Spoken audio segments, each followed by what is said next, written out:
Salam Nusantara bagi kita semua, selamat datang kembali di channel Ray Agnostik. Mantan PM Malaysia, Dr. Mahathir, pernah mengatakan beberapa tahun yang lalu, justru orang Melayu itu bodoh karena ulah daripada ustadz-ustadz. Para ustadz buat orang Melayu bodoh. Jadi,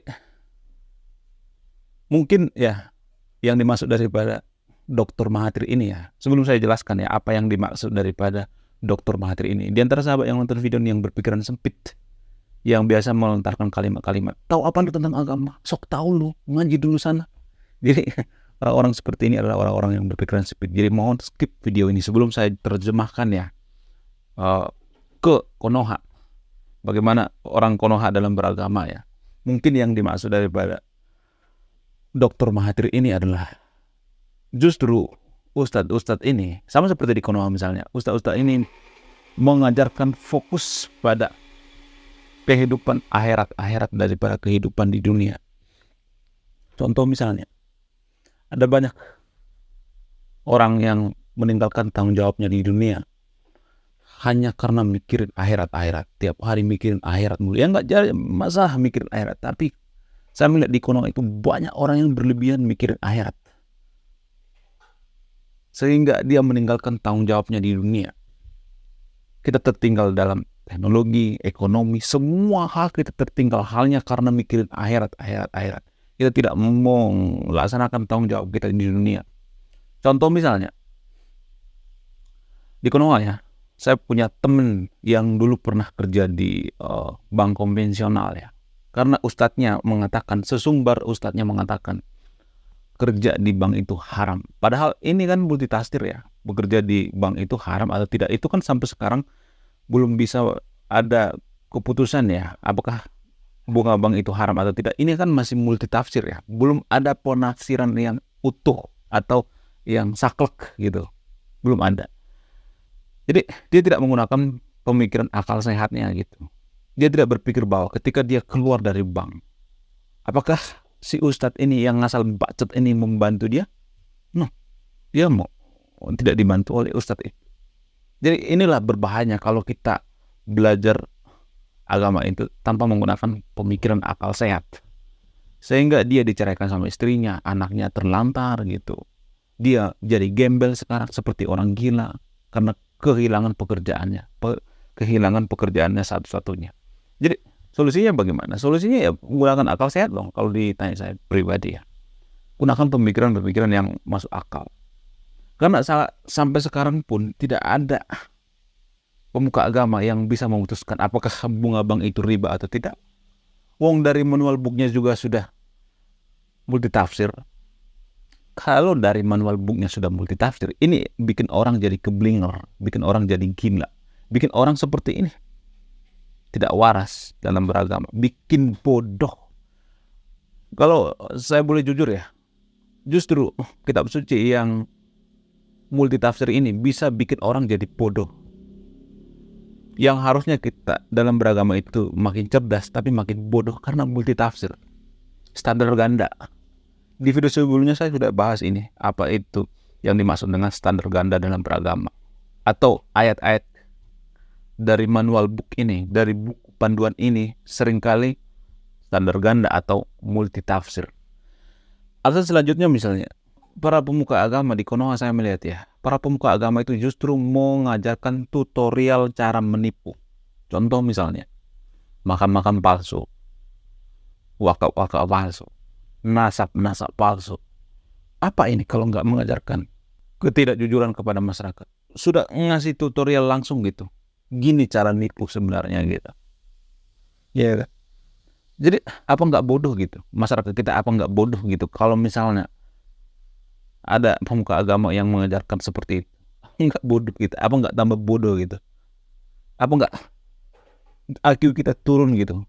Turun drastis. Kalau pemuka agama justru mengajarkan kebodohan-kebodohan seperti ini, pembodohan atau penipuan seperti ini, nasab-nasab palsu, kuburan palsu dan lain sebagainya. Hanya untuk apa? Hanya untuk duit.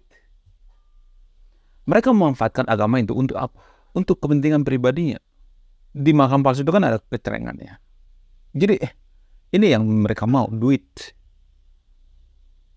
Mereka memanfaatkan agama itu sendiri karena mereka tahu masyarakat itu akan bodoh kalau dihadapkan dengan agama. Kenapa? Karena dalam agama itu ada istilah dogma atau doktrin. Cukup imani saja, jangan berpikir kritis, imani saja. Sehingga banyak orang bodoh dalam beragama.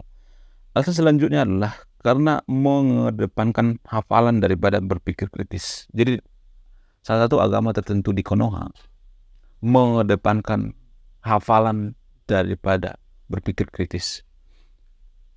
Hafalan itu ya, itu adalah kasta paling rendah dalam ilmu pengetahuan. Lebih baik kita menganalisis, memahami daripada menghafal.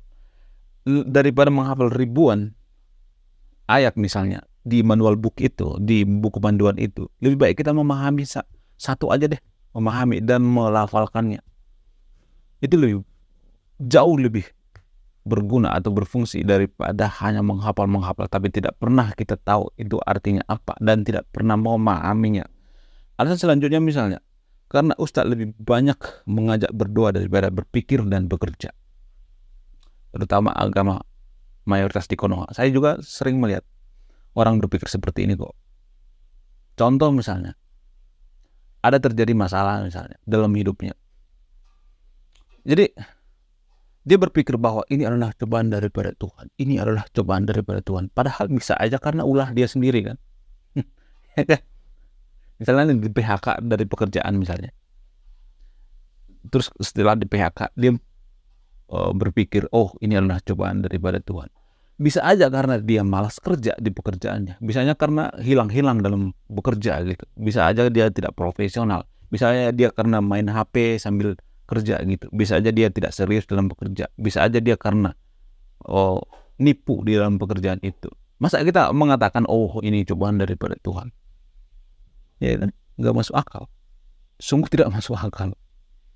Jadi makanya seringkali ya agama itu mengajarkan kita lebih banyak berdoa daripada berpikir dan bertindak. Padahal harus banyak berpikir dong. Evaluasi diri, introspeksi diri. Jadi kalau ada orang yang terkena masalah, terkena PHK misalnya, bisa aja karena dia malas kerja kok. Kerja sembarangan, nggak profesional, main HP sambil kerja, nipu misalnya. Ya kan, bisa aja karena dia berbohong misalnya. Tapi dia tidak introspeksi diri. Itulah alasannya kenapa agama itu justru mengajarkan kita banyak berdoa daripada bekerja dan berpikir. Jadi justru saya melihat ya, negara-negara yang tidak peduli dengan agama itu seperti Swiss, Finlandia, Norwegia dan lain sebagainya. Mereka itu lebih banyak bertindak, berpikir daripada berdoa. Mereka juga berdoa kok. Ibadah juga. Mereka menganggap bahwa ibadah mereka itu adalah pekerjaan mereka sehari-hari, profesi mereka. Misalnya jadi DPR misalnya. Jadilah DPR yang jujur. Di sana itu kan kebanyakan agnostik ya. Agnostik di sana itu berorientasi pada kejujuran. DPR misalnya, jadilah DPR yang jujur, jangan menipu rakyat, jangan korupsi. Itu lebih baik daripada DPR yang mengatakan, oh saya percaya Tuhan, demi Tuhan. Ternyata dia korupsi. Itu lebih baik. Tidak peduli dengan agama. Tapi jangan ditiru ya. Ini hanya prinsip saya pribadi. Lebih baik orang yang tidak peduli dengan agama tapi perlakuannya jujur, akhlaknya baik daripada tiap hari Tuhan, tapi kelakuannya macam setan, korupsi. Itu jauh lebih baik.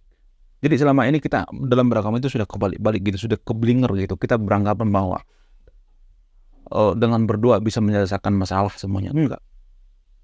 Kadang kita harus lebih banyak bertindak dan berpikir biar kita tidak bodoh dalam beragama. Alasan selanjutnya adalah karena saya melihat ya, pemuka agama di Konoha itu tidak ada sumbangsinya bagi SDM negara, terutama SDM ya. Justru mereka memanfaatkan SDM warga Konoha yang 78 ini. Kenapa ada makan palsu, waka palsu, nasa palsu? Karena kita dimanfaatkan karena kita IQ 78. Mereka berpikir bahwa pemuka agama ini memanfaatkan agama. Mereka berpikir bahwa mereka nggak akan mempertanyakan ini kok. Kalau kita bikin makan palsu, yang penting duit mengalir dari kecerengan gitu, dari kotaknya. kota akhirat. Itu yang mereka pikirkan. Dan mereka tahu bahwa kita itu IQ 78, sehingga kita dimanfaatkan, bukan dicerdaskan. Jadi kalau ada orang yang mencerdaskan seseorang itu, biasanya dibully, guys. Termasuk saya pribadi. Saya juga tidak mengatakan bahwa diri saya cerdas, tapi saya pengen SDM kita itu ya rata 90 lah. IQ-nya rata-rata 100 lah. Biar kita bisa menjadi negara maju. Realistis aja. Karena tidak ada satupun negara maju di ini yang IQ rata-ratanya 78. Gak ada. Kasih data.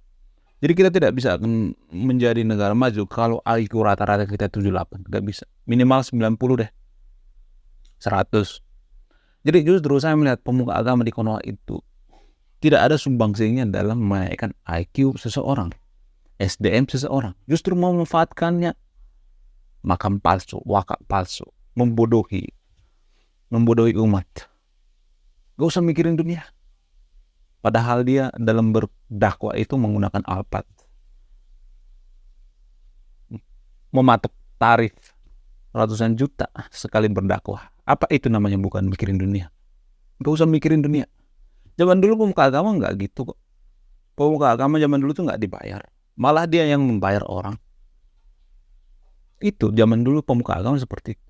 Pemuka agama zaman sekarang itu saya nggak tahu apa sumbangsinya terhadap SDM bangsa ini. Nggak tahu apa. Malah mereka memperburuk, merongrong SDM bangsa kita. Alasan selanjutnya misalnya karena justru para ustadz di Konoha itu mengajarkan kebencian. Dan dasar mereka apa? Dasar mereka itu manual booknya, buku panduannya. Jadi dalam buku panduan ini ada saja ayat-ayat yang mengajarkan kebencian, ujaran kebencian. Ada sebenarnya kalau kita teliti dalam manual book agama tertentu di Konoha ini. Ada di manual booknya itu atau di buku panduannya itu ada ayat-ayat kebencian. Contoh misalnya membenci suku ini, membenci suku itu, membenci agama lain gitu. Ada. Justru ini dimanfaatkan oleh para pemuka agama. Untuk apa? Untuk kepentingan pribadinya. Untuk kepentingan kelompoknya. Untuk kepentingan alirannya. Misalnya nih satu aliran nih. Dengan beda aliran satu agama masih. Ini dimanfaatkan. Kebencian, ayat-ayat kebencian ini. Jadi kita sebenarnya dimanfaatkan. Tanpa kita sadari kita dimanfaatkan oleh pemuka-pemuka agama ini. Mereka mengajarkan kebencian di Konoha. Karena manual booknya seperti itu. Kalau misalnya kita tanya, kenapa kamu mengajarkan kebencian orang manual booknya seperti itu kok? Misalnya ada yang mengatakan jin kafir misalnya. Orang di manual booknya seperti itu ada kok. Ada ayatnya misalnya di buku panduannya. Jadi ini yang harus kita cari solusi sama-sama gitu. Walaupun di manual booknya itu ada ayat tentang kebencian, ya kita jangan salah menafsirkan dong. Menggunakan akal sehat, pemikiran yang rasional. Kita harus dewasa dalam beragama. Kita harus menggunakan akal sehat. Jadi kita berakal dulu baru bertawakal. Jangan kebalik ya. Di Konoha saya sering melihat orang bertawakal dulu baru berakal gitu. Ini kebalik-balik. Alasan selanjutnya misalnya banyak ustadz di Konoha itu mengajarkan ilmu yang kadaluarsa. Sama seperti susu misalnya. Kalau susu itu kadaluarsa diminum maka kita bisa keracunan. Jadi ustadz di Konoha itu ilmu pengetahuannya itu tidak update maksudnya. Karena apa? Karena rata-rata minat baca kita itu 0,0001 sekian. Artinya 1 dari 1000 orang lah warga Konoha yang rajin membaca. Jadi termasuk pemuka agama. Pemuka agama itu tidak bisa menyesuaikan diri dengan lingkungan, dengan ilmu pengetahuan yang update to date gitu. Ilmu pengetahuan yang bisa diajarkan kepada umatnya atau murid-muridnya yang up to date. Mereka hanya mengajarkan ilmu-ilmu yang kadaluarsa yang ribuan tahun yang lalu di abad pertengahan atau ya pertama. Itu diulang-ulang. Padahal nggak boleh. Ilmu itu ada kadaluarsanya. Itulah alasannya kenapa pemuka agama justru mengajarkan kebodohan terhadap umatnya. Itu mungkin yang dimaksud daripada Dr. Mahathir ini. Jadi Dr. Mahathir ini PM Malaysia bukan sembarang orang loh. Bukan kaleng-kaleng loh. Alasan selanjutnya misalnya justru ustadz mengajarkan memisahkan antara ilmu dunia dengan ilmu akhirat. Padahal ini kan sama aja. Ilmu dunia dengan ilmu akhirat itu sama aja. Contoh misalnya Ilmu fisika itu ilmu agama juga.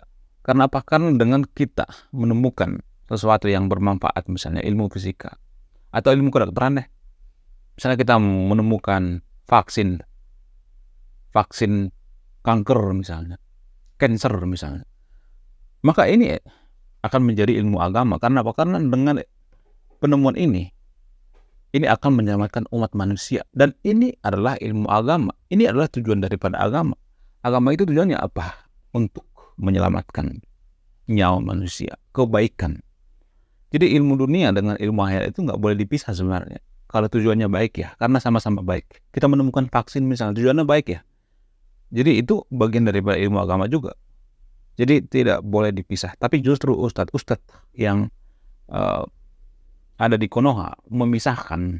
Kalau saya mengatakan seperti ini kepada ustadznya, pasti ustadznya mengatakan, oh tahu apa lu tentang agama? Ngaji dulu sana. Pasti mereka akan mengatakan seperti itu. Sok tahu lu gitu. Jadi kalimat-kalimat seperti ini adalah kalimat-kalimat yang berpikiran sempit, tidak mau introspeksi diri. Jadi pada intinya, ilmu yang diajarkan oleh ustadz-ustadz itu biasanya, terutama di Konoha, itu ilmunya sudah kadaluarsa, sudah kolot gitu, tidak sesuai dengan zaman sekarang ini. Kan ilmu itu kan harus menyesuaikan dengan zaman ya. Seperti saya katakan tadi itu, ilmu itu ada kadaluarsanya sebenarnya, tanggal kadaluarsanya. Jadi kalau misalnya ilmu ini digunakan dari zaman dulu, zaman sekarang, plak ketiplak, seperti hidup seperti di zaman dulu, maka ini akan bermasalah. Ya, bermasalah karena ilmu ini sudah tidak relevan lagi diterapkan di zaman sekarang. Contoh misalnya, ada banyak orang ya pengen seperti hidup zaman dulu misalnya, menggunakan kendaraan gitu, kuda misalnya. Padahal kan menggunakan kuda zaman dulu itu, zaman sekarang itu sudah tidak relevan lagi kan.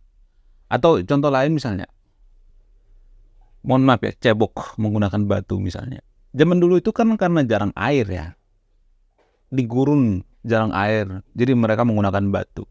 Masa kita menggunakan zaman sekarang batu, sementara kondisinya banyak air? Ya kan? Itu kondisi zaman dulu.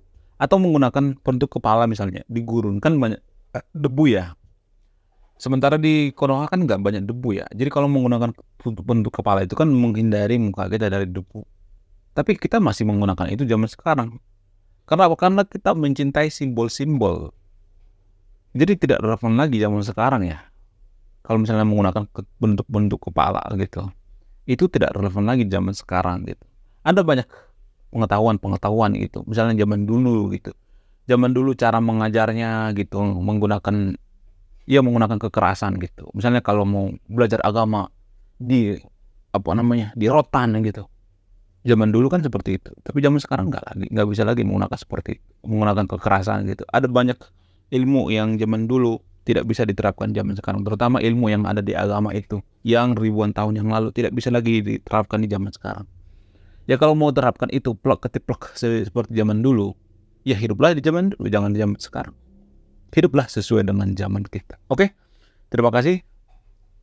Sebelum saya didemo oleh orang-orang yang katanya religius, orang yang paling tahu agama, yang sering menggunakan sok tahu lu, yang sering menggunakan kalimat-kalimat tahu apa tentang agama, saya akan kabur dulu. Saya Ray Konoha, salam rasional.